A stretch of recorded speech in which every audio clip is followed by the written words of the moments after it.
Today I will be discuss about questions of exponential distribution. Previous video में हमने discuss किया था कि एक्सपोनेंशियल डिस्ट्रीब्यूशन क्या होती है, mean, variance and standard deviation and also moment generating function of exponential distribution. अगर आपने अभी तक वो वीडियो नहीं देखी है तो आप प्लेलिस्ट पे जाके वो वीडियो देख सकते हो और हमारे चैनल विजडम अप्रोच मैथमेटिक्स को सब्सक्राइब करना ना भूलें। शुरू करते हैं। तो यहाँ पे हमने 2 से 3 क्वेश्चन लिए हुए हैं, ठीक है। तो फर्स्ट क्वेश्चन है आपका, if F of x equal to function है 3 e raise to power minus 3x for X is greater than equal to 0 and 0 for X is less than equal to 0।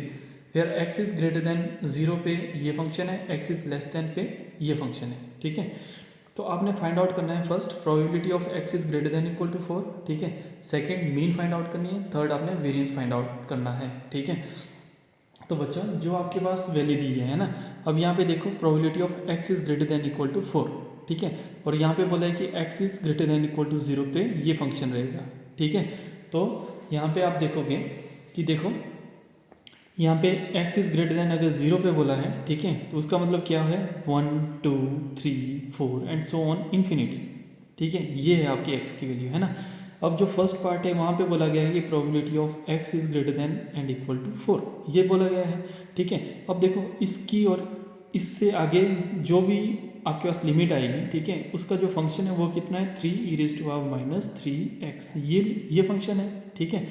तो बच्चों यहाँ पे क्या है x is greater than equal to 4 यानी 4 5 6 और ये इन्फिनिटी। तो इस लिमिट में भी आपका जो फंक्शन है वो क्या रहेगा 3 e raise to power minus 3x, ठीक है। क्योंकि आपको स्टार्टिंग में ही बोला गया है कि x ग्रेटर देन 0 यानी 0 के ऊपर यानी 1 2 3 4 जो भी आएगा उसके लिए फंक्शन क्या होगा आपके पास ये होगा, ठीक है। तो ये आपके फर्स्ट पार्ट है, तो इसमें जो फंक्शन होगा ये आपका क्या होना चाहिए, यही होना चाहिए 3 e raise to power minus 3x, ठीक है। तो यहाँ पे देखो ये हो जाएगा probability of x is greater than equal to 4 यानी 4 to infinity f of x and d x, clear है। तो यहाँ पे देखो हमारे पास फंक्शन कितना है, ग्रेटर देन 0 के लिए हमारे पास फंक्शन है 3 e raise to power minus 3x यानी 4 के लिए भी क्या होगा 4 से लेकर इन्फिनिटी तक भी हमारा ये फंक्शन रहेगा, ठीक है। तो 4 to infinity this is 3 e raise to power minus 3x and d x, 3 constant है बाहर आ जाएगा, ये हो जाएगा 4 to infinity e raise to power minus 3x और डी एक्स, ठीक है। अब इसके बाद आपको पता है कि एक्सपोनेंशियल फंक्शन को हम कैसे इंटीग्रेट करते हैं, ठीक है। अगर नहीं पता है तो एक बार हम फिर से यहाँ पे इसको सॉल्व करने की कोशिश करेंगे। तो integration of e raise to power minus 3x और dx यानी विद रिस्पेक्ट टू x आप इसको इंटीग्रेट कर रहे हो, ठीक है। तो यहाँ पे आपके पास क्या आ जाएगा, हमने बोला है कि जब भी आप इंटीग्रेट करोगे डिफरेंशिएट करोगे तो जो आपको पहले फंक्शन दिया गया है एक्सपोनेंशियल का पहले वही रहेगा, ठीक है। यानी e raise to power minus 3x यही रहेगा। अगर इंटीग्रेट कर रहे हो तो डिवाइड में, ठीक है, यहाँ पे आपने क्या करना है जो ई की पावर है उसको डिफरेंशिएट करना है ना। तो डी ओवर डी एक्स यहाँ पे कितना आ जाएगा माइनस 3x, ये आ जाएगा। लिमिट मान ली a टू v है, यहाँ पे a टू v हमने लिमिट ली हुई है, ठीक है। जब आप इसको डिफरेंशिएट करोगे तो ये हो जाएगा e raise to power minus 3x और डिवाइड बाई माइनस 3, ठीक है। यहाँ पे dx ओवर dx ये आ जाएगा, इससे ये कैंसिल, तो आपके पास ये वाली टर्म यहाँ पे बचेगी, क्लियर है। वैसे ही हमने यहाँ पे इंटीग्रेट किया तो हमारे पास क्या है e raise to power minus 3x divide by minus 3, ये हो गया 4 to infinity and so on, that's implies upper limit put करेंगे लोअर लिमिट पुट करेंगे, 3 से 3 यहाँ पे कैंसिल हो गया क्योंकि 3 क्या था कांस्टेंट था। यहाँ पे upper limit and lower limit, तो यहाँ पे हमारे पास बच्चों फंक्शन क्या बचा minus e raise to power minus 3x infinity and 4, ठीक है, 4 टू इन्फिनिटी। जैसे ही हमने अपर लिमिट पुट की तो ये हो गया minus e raise to power minus infinity और लोअर लिमिट पुट की तो आपको पता है upper limit minus lower limit होता है, तो यहाँ पे माइनस और माइनस क्या हो जाएंगे plus e raise to power minus 12, x की जगह 4 पुट किया तो 12। उसके बाद आपको पता है कि ई रेज टू पावर इन्फिनिटी या इन्फिनिटी हो या माइनस इन्फिनिटी हो तो ये क्या होती है इक्वल टू 0 के बराबर होती है, ठीक है। तो यहाँ पे 0 ये हो जाएगा e raise to power minus 12। जब हमने विद द हेल्प ऑफ कैल्सी इसको सॉल्व किया तो ये हो गया 6.14, ठीक है। तो ये था बच्चों आपका फर्स्ट पार्ट, ठीक है, क्या था फर्स्ट पार्ट, ठीक है। अब हम क्या करेंगे, इसका जो सेकंड पार्ट है वो हम डिस्कस करेंगे, यानी सेकंड पार्ट आपसे पूछा गया है मीन, ठीक है। तो मीन कैसे फाइंड आउट करेंगे, तो मीन के लिए देखो आपको पता है कोई भी फंक्शन है उसको आपने x के साथ मल्टीप्लाई करना होता है, ठीक है। तो यहाँ पे minus infinity to plus infinity x f of x d x is equal to e x, यानी ये आपकी क्या है, मीन है। अब जो लिमिट आपके पास दी गई है, यानी 0 टू कहाँ से कहाँ तक, 0 टू इन्फिनिटी, ठीक है, 0 टू इन्फिनिटी, यहाँ से यहाँ तक लिमिट दी गई है और बोला गया है x और f of x and dx, क्योंकि जो लेस देन 0 होगी उस पर आपको पता है कि लेस देन 0 पे हमारा जो फंक्शन है वो कितना है बेटा, 0। लेस देन 0 पे हमारा फंक्शन है 0, ठीक है। तो यहाँ पे आप देखोगे तो 0 टू इन्फिनिटी रहा f x into f of x d x, यहाँ पे 0 to infinity x f of x की वैल्यू क्या है हमारे पास, जो गिवन क्वेश्चन में दी गई है 3 e raise to power minus 3x and dx, clear है, ठीक है। तो यहाँ पे हमारे पास 3 कांस्टेंट है, बाहर आ जाएगा, दिस इज 0 टू इन्फिनिटी, यहाँ पे x e raise to power minus x और dx, यहाँ पे x की पावर कितनी है बेटा, 1। अब यहाँ पे हम क्या करेंगे कि गामा फंक्शन की जो प्रॉपर्टी है उसको हम यहाँ पे अप्लाई करेंगे, तो ये हो जाएगा 0 to infinity x time n minus 1 e raise to power minus a x और dx। यही प्रॉपर्टी हम यहाँ पे यूज़ करेंगे, क्योंकि a की जगह आपके पास कितना है, 3 है, ठीक है, n माइनस 1 की जगह आपके पास कितना है, 1 है, और ये हो जाएगा gamma n divide by a raise to power n, ठीक है। तो जो 1 है उसको हम कैसे लिख सकते हैं, दिस इज 2 माइनस 1, तो हमने लिखा यहाँ पे this is 3, 0 to infinity x raise to power 2 minus 1 e raise to power minus 3x और dx, क्लियर है।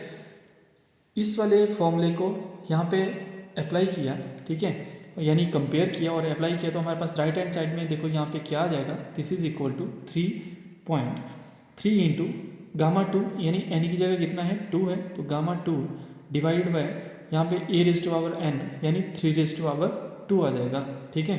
तो 3 से 3 कैंसिल, तो आपके पास आपको पता है कि जो गामा 2 है उसकी वैल्यू कितनी होती है, 2 माइनस 1 फैक्टोरियल, और यहाँ पे 1 फैक्टोरियल और इक्वल टू 1, तो 2 गामा 2 की वैल्यू कितनी आई, 1, और यहाँ पे कितना बच गया, 3।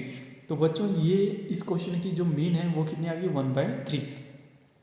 वैसे ही हम यहाँ पे क्या करेंगे, इसकी वेरिएंस फाइंड आउट करेंगे। तो वेरिएंस के लिए हम पहले फाइंड आउट करते हैं ई एक्स स्क्वायर, ठीक है। जैसे हमने मीन में x के साथ एफ ऑफ एक्स को मल्टीप्लाई किया था, वैसे हम यहाँ पे क्या करेंगे, एक्स स्क्वायर के साथ एफ ऑफ एक्स को मल्टीप्लाई करेंगे, तो ये हो जाएगा minus infinity to infinity x square f of x d x. तो आपको पता है लेस देन 0 के लिए जो फंक्शन है वो क्या है, 0, तो ये हो जाएगा 0 to infinity x square 3 time e raise to power minus 3x and dx, ठीक है। अब तो आपको आइडिया हो गया होगा कि गामा फंक्शन की जो प्रॉपर्टी है वो हम कैसे यूज़ करते हैं। तो 3 कांस्टेंट है, बाहर आ जाएगा, ये हो जाएगा 0 to infinity x square e raise to power minus 3x and dx। अब देखो फिर से हम उसी प्रॉपर्टी को यहाँ पे हम यूज़ करेंगे। तो प्रॉपर्टी थी आपके पास क्या, 0 टू इन्फिनिटी, ठीक है, x raise to power n minus 1 e raise to power minus a x d x equal to this is gamma n divided by a raise to power n, ये property थी, ठीक है। अब यहाँ पे देखो ये है एक्स स्क्वायर, तो एक्स स्क्वायर को हम n माइनस 1 की फॉर्म में कैसे लिख सकते हैं, 3 माइनस 1, ठीक है। तो ये हो जाएगा x raise to power 3 minus 1 e raise to power minus 3x और dx, ये आ गया, क्लियर है। तो बच्चों यहाँ पे इसको और इसको हम कंपेयर करेंगे, तो n की जगह कितना है, 3 है, कितना है, 3, ठीक है। तो ये हो जाएगा 3 time this is gamma 3 divided by, और यहाँ पे राइट हैंड साइड में आपके पास क्या आ जाएगा, क्योंकि आपका जो a है उसकी वैल्यू यहाँ पे कितनी है, 3 है, तो a रेज टू पावर कितना है यहाँ पे n, तो 3 रेज टू पावर 3, ठीक है। एक पावर से यानी 3 से 3 कैंसिल हो गया, आपके पास कितना बचा है यहाँ पे गामा 3 डिवाइडेड बाय 9, यानी 3 रेज टू पावर 2। तो गामा 3 आपको पता है, यानी गामा n की आपको प्रॉपर्टी पता है, जब इसको आपने फैक्टोरियल में कन्वर्ट करना है तो क्या करते हैं, n माइनस 1 फैक्टोरियल, ठीक है। तो ये हो जाएगा 3 माइनस 1 फैक्टोरियल डिवाइडेड बाई 9, तो 2/9, क्लियर है। तो ई एक्स स्क्वायर की वैल्यू भी आपके पास बच्चों यहाँ पे आ गई। अब वेरिएंस देखो, तो वेरिएंस के केस में हमारे पास क्या होता है, variance equal to e x square minus e x का होल स्क्वायर, ठीक है। तो sigma square equal to this is 2/9 minus 1/9, क्योंकि आपके पास जो मीन था वो कितना था, 1/3, ठीक है।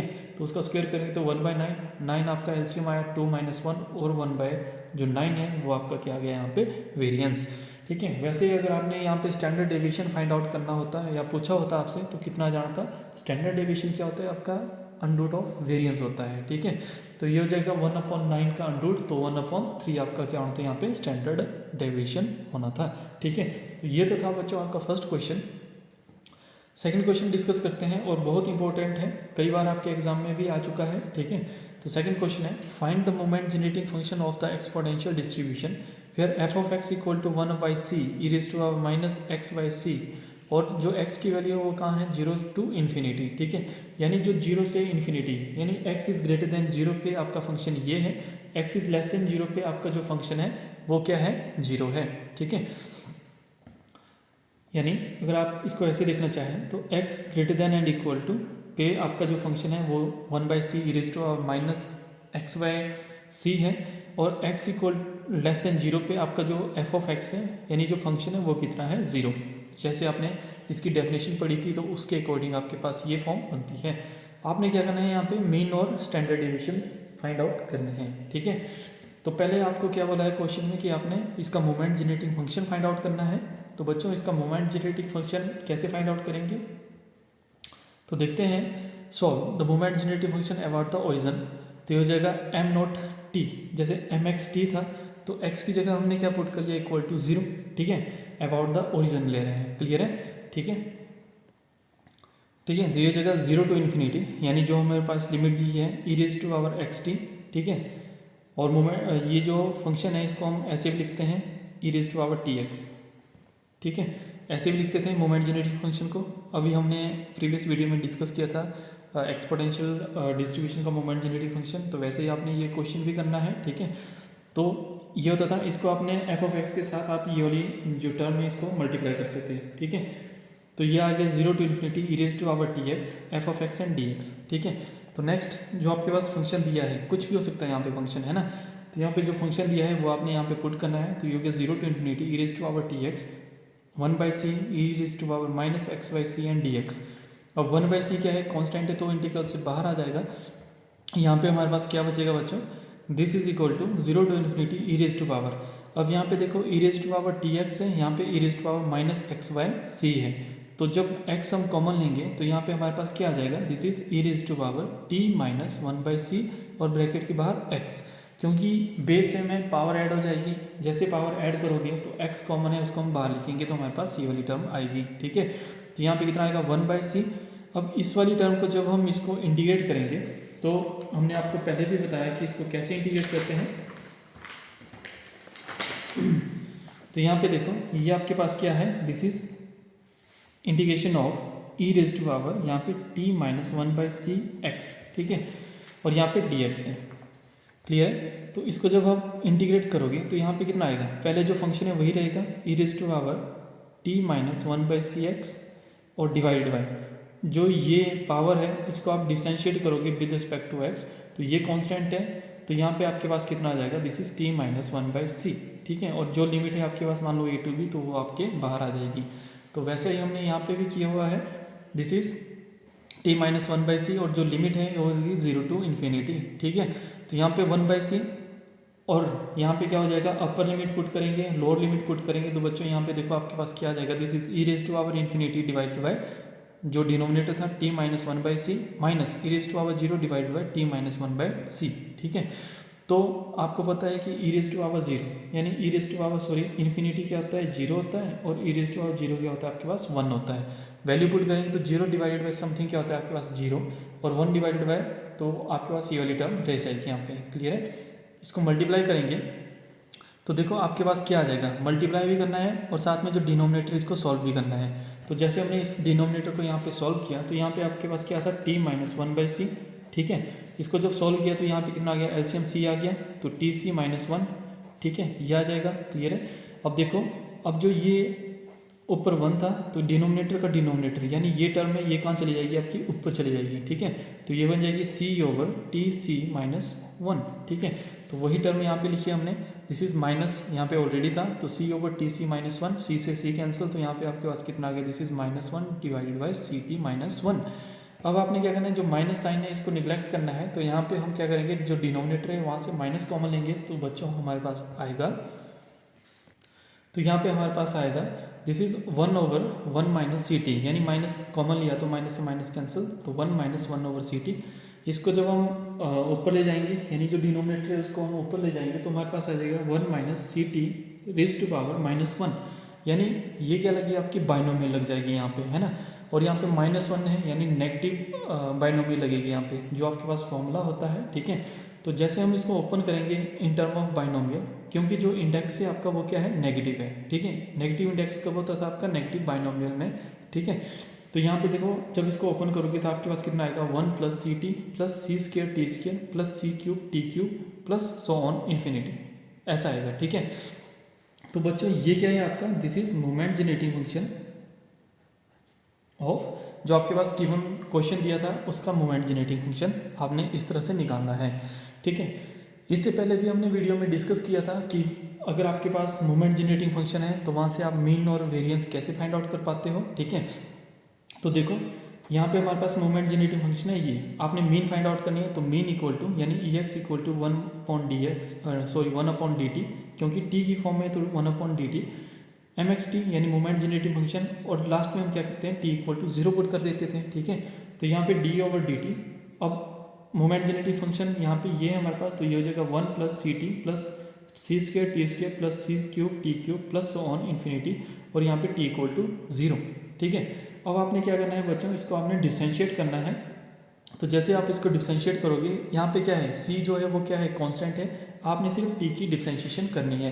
तो आपको पता होगा कि डिफरेंशिएशन ऑफ x⁻n, इसको हम कैसे करते हैं, n x⁻n-1 ऐसे करके करते हैं। तो मान लो यहाँ पे डिफरेंशिएशन ऑफ t⁻2 है, और विद रिस्पेक्ट टू आप t इसको डिफरेंशिएट कर रहे हो, तो ये कितना आ जाएगा, t 2t और 2 - 1, तो यहाँ पे कितना आ जाएगा 2t, ठीक है। मान लो यहाँ पे 3 है, तो यहाँ पे कितना आ जाना था आपका बच्चों 3, और यहाँ पे कितना हो जाएगा आपका 3 - 1, यहाँ पे कितना आ जाना था 3, और यहाँ पे t², क्लियर है। तो वही हमने यहाँ पे किया हुआ है जब इसको डिफरेंशिएट किया, ठीक है। तो जो 1 क्या है, कांस्टेंट है, और कांस्टेंट की आपकी जो डिफरेंशिएशन होती है वो क्या होती है, 0। तो यहाँ पे c कांस्टेंट है, t की डिफरेंशिएशन की, ठीक है, तो dt/dt है ना, c कांस्टेंट है, बाहर आ जाएगा, dt/dt कैंसिल, तो आपके पास कितना बचा, c, क्लियर है। तो ये आ जाएगा आपके पास, ठीक है।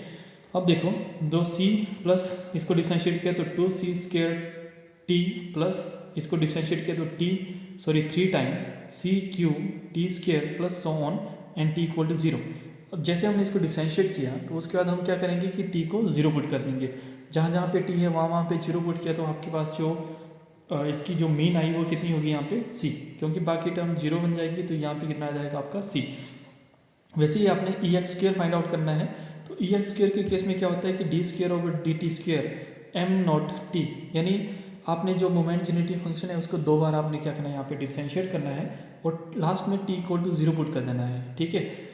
तो यहाँ पे d/dt ये हो जाएगा आपका कितना, इसको जो t²/dt² है उसको हम ऐसे लिख सकते हैं d/dt, और यहाँ पे लिख सकते हैं d/dt m0t, यानी मोमेंट जनरेटिंग फंक्शन है t इक्वल टू 0। अब जो ये वाली टर्म है ये हमने यहाँ पे फाइंड आउट की है, जब फर्स्ट टाइम इसको डिफरेंशिएट किया तो हमारे पास ये वाली टर्म आई थी, ठीक है। तो यहाँ पे आ जाएगा c + 2c² t + 3 time c² t² c⁻³ and t² and so on, ठीक है। तो बच्चों यहाँ पे आप देखोगे, अब ये जो टर्म है इसको आपने क्या करना है, एक बार डिफरेंशिएट करना है, ठीक है, विद रिस्पेक्ट टू t। तो c क्या है यहाँ पे, कांस्टेंट है, कांस्टेंट की डिफरेंशिएशन 0 होती है, ठीक है। इसको डिफरेंशिएट करेंगे यानी 2c², ये क्या है, कांस्टेंट है, तो यहाँ पे आ जाएगा 2c² + 6c² t and plus, तो यहाँ पे देखो t² को डिफरेंशिएट किया तो ये कितना आ जाएगा आपके पास 2 टाइम t², यानी ये क्या है आपका कांस्टेंट है, 2 टाइम t, 2 और 3 मल्टीप्लाई हुए तो 6, ठीक है। अब इसको डिफरेंशिएट करके हमारे पास ये वाली टर्म आई, ठीक है। तो आपने क्या किया, यहाँ पे t इक्वल टू 0 पुट किया, तो जहाँ जहाँ पे t है वहाँ पे 0 पुट करेंगे तो आपके पास कितना रहेगा यहाँ पे c², ठीक है, 2c², यानी ये वाली टर्म रही। तो आपके पास ex² की वैल्यू है 2c², ठीक है। अब वेरिएंस आपने फाइंड आउट करना है, तो वेरिएंस का फॉर्मूला आपको पता है क्या होता है, ex² - ex का होल स्क्वायर, ये होता है, ठीक है। तो देखो ex² हमारे पास कितना है 2c² - c², तो σ² इक्वल टू आपके पास कितना आ गया, c² आ गया। अब आपको यहाँ पे स्टैंडर्ड डेविएशन पूछा गया था, तो स्टैंडर्ड डेविएशन होता है आपका सिग्मा, ठीक है, यानी ये हो गया √c², ठीक है। यहाँ से आप सिग्मा फाइंड आउट करोगे तो कितना आएगा, √c², यही आएगा। तो सिग्मा आपका क्या होता है, स्टैंडर्ड डेविएशन होता है, √c², स्क्वायर से अंडरूट कैंसिल हो गया तो आपके पास c बचा, तो सिग्मा की वैल्यू कितनी आई बच्चों, यहाँ पे हमारे पास c आई, क्लियर है। यही चीज़ हमने देखी थी वहाँ पे जब हमने इसकी मीन, वेरिएंस और स्टैंडर्ड डेविएशन फाइंड आउट किया था। तो बच्चों जो आपकी मीन होती है वही आपका क्या होता है, स्टैंडर्ड डेविएशन भी आपका वही होता है इन एक्सपोनेंशियल डिस्ट्रीब्यूशन। तो ये था बच्चों आपका एक्सपोनेंशियल डिस्ट्रीब्यूशन के क्वेश्चंस, ठीक है। आई होप आपको समझ आए होंगे। किसी बच्चों को अगर कोई डाउट है तो वो कमेंट सेक्शन पे अपना क्वेश्चन पूछ सकता है, और हमारे चैनल विजडम अप्रोच को सब्सक्राइब करना ना भूलें। Thank you for watching.